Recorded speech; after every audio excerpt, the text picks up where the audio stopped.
Regardez ceci. Il pêche un silure de 2,5 m. Il pêche un silure de 2,5 m.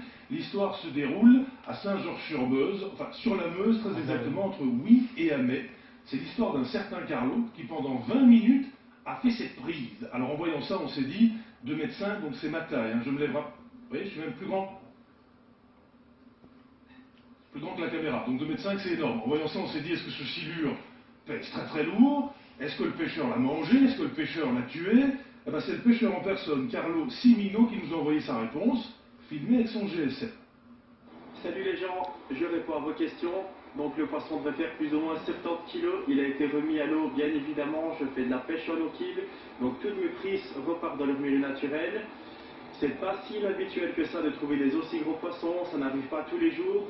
Mais je connais quelques personnes qui ont fait des 2 mètres, voire un petit peu plus. Le combat a été assez difficile, il collait le fond, il tirait beaucoup de fil. Et ma réaction, quand j'ai sorti le poisson hors de l'eau, j'étais heureux comme un enfant, j'avais gagné la Coupe du Monde. C'était magique.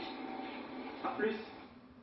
Ouais, merci chef de nous avoir envoyé votre vidéo. Alors, no-kill, c'est quoi la pêche en no-kill? La pêche en no-kill, c'est quand on ne tue pas le poisson et qu'on le remet directement dans l'eau. Et comme un silure, apparemment, ça vit 20 ans, peut-être que vous allez un jour retomber dessus, c'est tout le mal que je vous souhaite. On parlera de vous dans Assez-vous. Je fais d'ailleurs un passage par SMS au 60-20. Dans la Meuse d'Amet, il y a de belles bêtes. Bravo pour cette pêche miraculeuse. C'est cool de l'avoir relâchée. Ceci dit, je ne suis pas sûr que le silure, ça se mange. Je mets un point d'interrogation. Et puis il y a José qui a apprécié Marielle. Incroyable.